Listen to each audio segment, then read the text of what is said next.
Hello friends, we have already studied about the how the Mendel show that the traits transfer from one generation to next generation and how the variation can take place.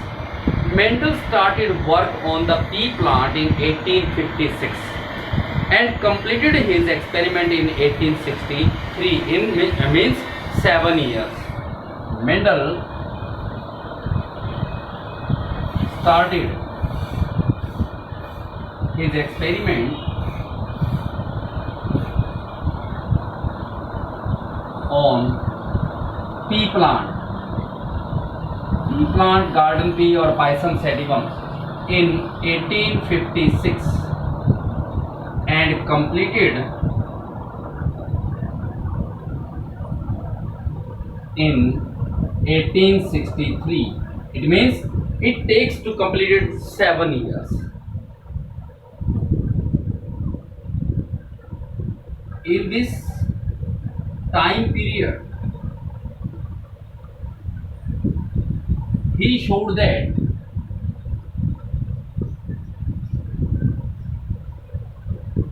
how the traits transfer and variation can take place. इस process के दौरान यानी इन 7 years के दौरान उसने show कर दिया कि ट्रेड्स किस प्रकार को ट्रांसफर होते हैं और कैसे वेरिएशन होती है। उसने कहा there are some discrete unit, कोई ना कोई ऐसा डिस्क्रीट यूनिट है, ये पता नहीं क्या है, वो डिस्क्रीट यूनिट है जो ट्रेड्स को ट्रांसफर करते हैं। आज तो हमें पता है कि हेरिडिटी मटेरियल है, लेकिन उसने ये कहा था ही शोड दैट या he said that there are some discrete unit which are responsible for transfer the traits from one generation to next generation. These discrete units are known as Mendel's factor, यानी वो क्या कहलाए, Mendel के factor कहलाए। Mendel said that there are some discrete units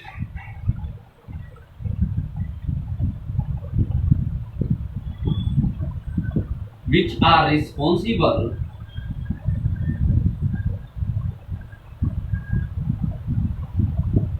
for transferring the traits.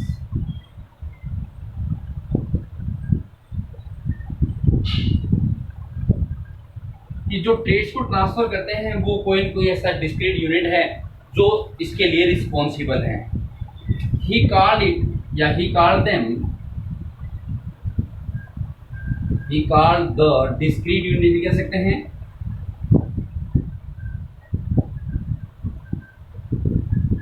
Factors. यानी उसने क्या कहा, वो क्या सब्सटेंस और ट्रेस को ट्रांसफर करते हैं, factors. Nowadays factors are known as gene, जिनको आज हम क्या कहते हैं, जीन कहते हैं। Nowadays the factors are known as gene. ये जो जीन वर्ड है, gene word was coined by Wilhelm Johannsen in 1905। Gene was coined by Wilhelm Johannsen in 1905। लेकिन 1905 में और भी आया था, बेटसन जेनेटिक्स जो वर्ड था बेटसन ने क्वाइंट किया था। तो इसी वजह से मेंडल ने शो किया there are some discrete unit which are responsible for transferring the traits. These discrete units are known as Mendel's factor, but nowadays we know that these are not factors, these are genes, because the gene was coined by Wilhelm Johnson in 1905। Wilhelm Johnson ने show कर दिया था कि Mendel ने जो factor बताए थे वो फैक्टर नहीं, वो वास्तव में जीन है। और we know that gene is a heredity material, तो हेरिडिटी मटेरियल का काम करता है वो जीन है। Mendel proposed all the way to express is record of experiment. Mendel ने वो सारे तरीके अपनाए जिसके द्वारा उसने जो एक्सपेरिमेंट किए थे उस एक्सपेरिमेंट की रिपोर्ट अपने लोगों के सामने रिप्रेजेंट कर सके। फॉर एग्जांपल जितने एक्सपेरिमेंट किए उसने मैथमेटिकल स्टैटिकल फॉर्मूला अपनाया शो करने के लिए। उसने जितने भी प्लांट्स का आपस में सेल्फ पोलिनेशन क्रॉस पोलिनेशन का तो जितने नंबर ऑफ सीड प्रोड्यूस हुए those are also kept in their record. उनके रिकॉर्ड में रखे भी इतने सीड तो प्रोड्यूस होंगे F1 जनरेशन के अंदर ऐसे होंगे सेकंड जनरेशन के अंदर इस प्रकार only record were kept by the Mendel in his experiment. So the Mendel experiment was very published. इसलिए मेंडल का जो एक्सपेरिमेंट था वो बहुत ज़्यादा पॉपुलर हो गया लोगों के बीच में। उसने क्रॉसिंग कराई। क्रॉसिंग कराते इसमें कुछ क्रॉस है बेटा, कुछ डेफिनेशन आती है। Defined back cross, test cross, ये इंटरस्पेसिफिक क्रॉस, ये क्या कुछ क्रॉस है, क्रिस क्रॉस क्या होते हैं। तो डिफाइन इंटरस्पेसिफिक क्रॉस,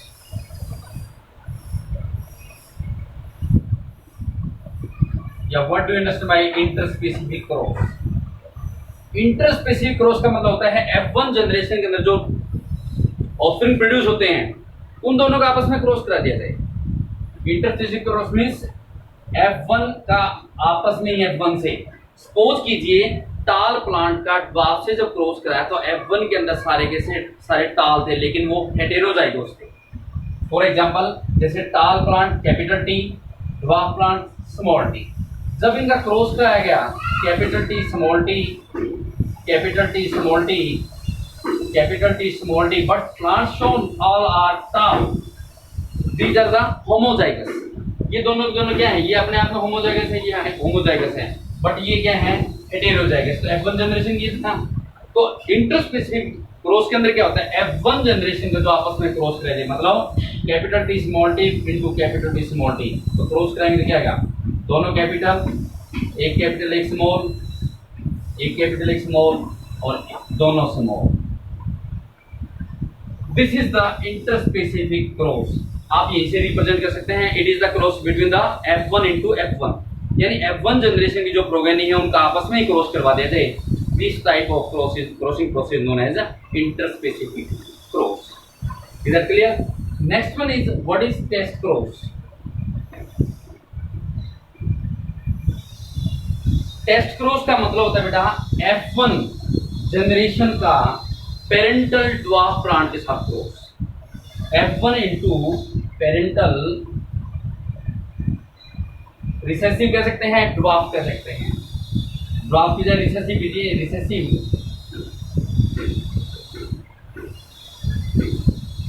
प्लांट्स या स्पीसीज जो भी करें, यानी रिसेसिव स्पीसीज को जो पेरेंटल है उनका क्रॉस किसके साथ करवाना, F1 जनरेशन के साथ कराना। सपोज कीजिए बेटा ये जो प्रोसेस थी इसी में ये टाल डोमिनेंट था और रिसेसिव कौन सा था, स्मॉल ना, तो ये रिसेसिव था। हमने टेस्ट क्रॉस में क्या कराना, F1 का, F1 कौन सा, ये वाला, ये ना, तो F1 क्या है कैपिटल टी और स्मॉल टी, किसके साथ क्रॉस कराएं, पेरेंटल रिसेसिव। तो पेरेंटल रिसेसिव कौन सा था, दोनों स्मॉल, क्योंकि ड्वार्फ के साथ, तो इनका क्रॉस कराओगे, इनका जीनोटाइप और फिनोटाइप हमेशा एक जैसा ही आएगा, 1:1।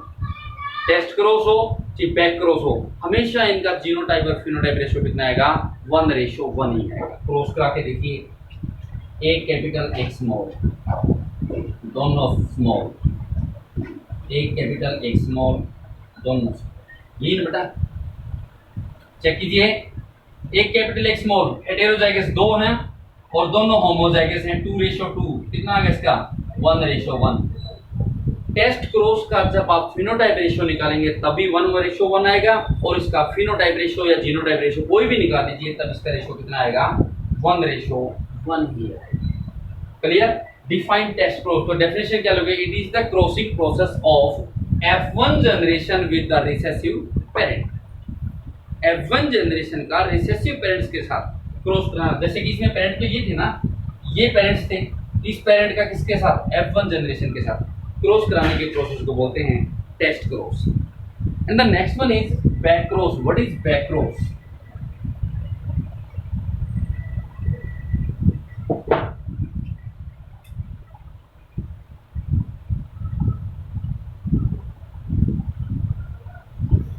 बैक क्रॉस में होता है बेटा F1 का क्रॉस डोमिनेंट पेरेंट के साथ भी करा सकते हैं या दोनों में से किसी भी पेरेंट के साथ करा सकते हैं। वैसे एक्यूरेट इसका क्या होता है, F1 इंटू डोमिनेंट पेरेंट। जो पेरेंटल स्पीशीज है डोमिनेंट है, डोमिनेंट मतलब जिस प्रकार से इनका क्रॉस कराया था तो F1 में ये प्रोड्यूस हुआ था ना, इस F1 का यदि हम रिसेसिव से करा देते तो हमारा क्या कहलाएगा, टेस्ट क्रॉस। और यदि इसी F1 का डोमिनेंट से करवा दें, बैक चला ना, इसलिए इसको बैक क्रॉस कहते हैं। दोनों प्रकार की डेफिनेशन होती है बैक क्रॉस के अंदर। आप ये भी कह सकते हैं F1 इंटू एनी पेरेंटल,